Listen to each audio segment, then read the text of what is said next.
School निदेशक के बेटे द्वारा 2 साल तक बलात्कार करने वाली बिहार की नाबालिग ने डरावनी यादें ताज़ा की। उसने पूरी घटना का फिल्मांकन किया। गंभीर परिणाम के डर से उसने घटना को अपने माता पिता को नहीं बताया। इससे लड़की को लंबे समय तक पीड़ा की स्थिति में रहना पड़ा। वह पहले से ही डरी हुई थी। स्कूल के प्रिंसिपल ने कुछ बकाया भुगतान के मामले में उसे बुलाया था और छोटी लड़की से कहा था कि वह उसका पीछा करे। जब तक वे एक दरवाजे तक नहीं पहुंचे, प्रिंसिपल सीधे लाइब्रेरी में चले गए। तुम अंदर जाओ, प्रिंसिपल ने 12 वर्षीय लड़की से कहा। जैसे ही वह कमरे में गई, प्रिंसिपल ने लाइट बंद कर दी और दरवाजा बाहर से बंद कर दिया। यह 2017 की बात है, मैं चिल्लाई। उस लड़की ने, जो अब 17 साल की है, बिहार के सहरसा जिले के प्राइवेट स्कूल के एक कमरे में उसके जीवन को बदलने वाले भयानक टाइम को याद करते हुए कहा।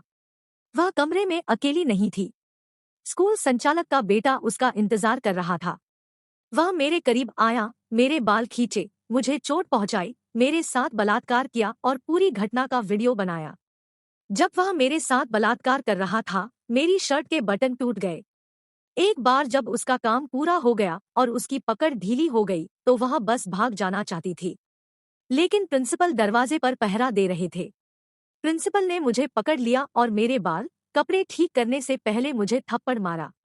उसने मुझसे कक्षा में लौटने और घटना के बारे में किसी को न बताने के लिए कहा। उसने ऐसा करने की हिम्मत नहीं की। लेकिन अब वह स्कूल जाने से कतराती थी और स्कूल न आने के लिए नए नए बहाने ढूंढती थी। लेकिन उन्होंने बहुत लंबे समय तक काम नहीं किया और उसे स्कूल वापस जाना पड़ा। उसने उसके साथ अगले 2 वर्षों तक बार बार बलात्कार किया, ज्यादातर लाइब्रेरी के अंदर एक ही कमरे में।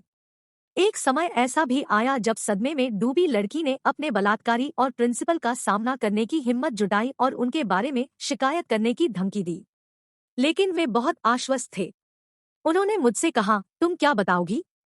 तुम्हारे माता पिता तुम पर विश्वास नहीं करेंगे और जिस समाज में तुम रहती हो वह तुम्हारा बहिष्कार करेगा, उसने कहा। उन्होंने बलात्कार के वीडियो लीक करने की धमकी भी दी, उसके जीवन को नष्ट करने के लिए। वह पीछे हट गई, लेकिन अपने माता पिता को 2018 में उसे लड़कियों के स्कूल में एडमिशन के लिए मना लिया। इससे बलात्कार का चक्र समाप्त हुआ, आघात नहीं। उसकी मां ने अपनी बेटी में परिवर्तन देखा, लेकिन वह उंगली नहीं उठा सकी। वह स्कूल से घर वापस आती थी और सीधे अपने कमरे में चली जाती थी। वह ज्यादा घुली मिली नहीं थी। चूंकि उसका स्कूल घर से थोड़ा दूर था, हमने मान लिया कि वह थकी हुई थी, उसकी मां ने कहा। 2022 में वह सहरसा से लगभग 180 किलोमीटर दूर पटना चली गई। उसके माता पिता चाहते थे कि वह नीट पर ध्यान केंद्रित करे। वे चाहते थे कि वह एक डॉक्टर बने और सोचा कि राज्य की राजधानी में अफसर मदद करेंगे। वह इतनी निश्चित नहीं थी, लेकिन साथ चली गई। लेकिन अंदर ही अंदर वह दुर्व्यवहार से परेशान रहती रही। उसके बलात्कारी का स्पर्श, उसकी आवाज और उसकी हंसी जो लगातार उसके दिमाग में घूमती रहती थी। पटना में अपने छात्रावास में उसे चिंता के दौरे पड़ने लगे। उसकी रूममेट ने उसे सांत्वना दी, लेकिन वह हमेशा पीछे हटती रही। एक दिन आखिरकार उसने अपने रूममेट के साथ दुर्व्यवहार के बारे में बात करना बंद कर दिया। लेकिन यही उनका राज होने वाला था। ऐसा लगा कि इसके बारे में बात करने से मदद मिली। एक दिन उसके पिछले स्कूल से एक परिचित का फोन आया, जिसने बातचीत के दौरान बताया कि स्कूल निदेशक का बेटा पटना में है। उस फोन कॉल के कारण घबराहट के दौरों की एक श्रृंखला शुरू हो गई, जिसके कारण अंततः उन्हें पटना के नोबेल इमरजेंसी अस्पताल में भर्ती कराना पड़ा। उसके माता पिता को उसकी स्थिति के बारे में सूचित किया गया। हमने एक कैब बुक की और अगले दिन सहरसा से पटना के लिए रवाना हो गए। तब तक उसे छुट्टी मिल गई थी और वह अपने हॉस्टल में थी। मैं और मेरी पत्नी उस डॉक्टर से मिले जिन्होंने उसे रात भर अपनी निगरानी में रखा। डॉक्टर ने हमें उसे मनोचिकित्सक के पास ले जाने की सलाह दी, लड़की के वकील पिता ने कहा। उसके माता पिता चाहते थे कि वह अपने शहर सहरसा लौट आए, लेकिन उसके पास इसमें से कुछ भी नहीं होगा। इसलिए उनके पिता पटना में ही रुक गए ताकि अगर उनकी बेटी को उनकी जरूरत पड़े तो वह मौजूद रह सके। रात में उसे एक और पैनिक अटैक आया। मैंने अपनी पत्नी को फिर से वापस आने के लिए कहा और अगले दिन हम सभी मनोचिकित्सक के पास गए। वह 23 अगस्त का दिन था। उसने मनोचिकित्सक को 2017 में उसके स्कूल की लाइब्रेरी के कमरे में शुरू हुई भयावह घटनाओं के बारे में बताया। हर कोई इस बात पर सहमत था कि उसे अपने परिवार के साथ रहने की जरूरत है, जो उसका समर्थन करेगा। यात्रा के दौरान उन्हें एक और पैनिक अटैक का सामना करना पड़ा। इस बार वह नाम ले रही थी क्योंकि वह बार बार कह रही थी, कृपया मुझे मत छो, मेरे बाल मत खींचो, मुझे मत छो पिता। घर पर उसके भाई को विश्वास ही नहीं हो रहा था कि उसकी छोटी बहन इतना कुछ सह चुकी है।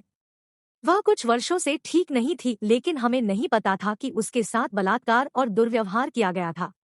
मनोचिकित्सक के हस्तक्षेप के बाद ही हमें आघात के बारे में पता चला, उन्होंने कहा। भाई ने ही स्कूल संचालक के बेटे और स्कूल प्रिंसिपल के खिलाफ सहरसा थाने में रिपोर्ट दर्ज कराई थी। भारतीय दंड संहिता की धारा 376 बलात्कार, बलात्कार के लिए सजा और पोक्सो अधिनियम की धारा 4/8 नाबालिग का यौन और प्रवेशन यौन हमला के तहत मामला दर्ज किया गया था। दोनों को गिरफ्तार कर लिया गया और वे जेल में हैं।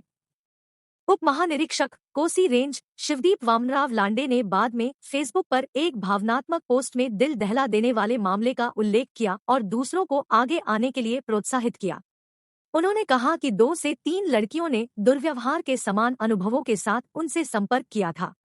मामले की जांच कर रहे सब इंस्पेक्टर रूपम कुमार ने एचटी को बताया कि आरोपियों द्वारा इस्तेमाल किए गए इलेक्ट्रॉनिक उपकरणों को जब्त कर लिया गया है और फोरेंसिक जांच के लिए भेज दिया गया है। लड़की के पिता ने कहा कि आतंक के हमले बंद नहीं हुए हैं, न ही उसने खुद को चोट पहुंचाने की कोशिश की है। उन्होंने कहा, हाल ही में खुद को नुकसान पहुंचाने की उनकी कोशिशों के परिणामस्वरूप उन्हें एक अस्पताल में आईसीयू में भर्ती कराया गया। उन्होंने उम्मीद जताई कि पुलिस जांच और मुकदमा तेजी से पूरा हो जाएगा। शुक्रवार को दिल्ली महिला आयोग की स्वाति मालीवाल ने बिहार के मुख्यमंत्री नीतीश कुमार को पत्र लिखकर मामले पर चिंता जताई। उन्होंने कहा, बिहार के सहरसा में स्कूल संचालक का बेटा एक लड़की से 2 साल तक रेप करता रहा। स्कूल प्रिंसिपल ने भी आरोपी की मदद की, मालीवाल ने ट्विटर पर लिखा। डीसीडब्ल्यू अध्यक्ष ने कहा, लड़की के परिवार ने हमें एक शिकायत भेजी है।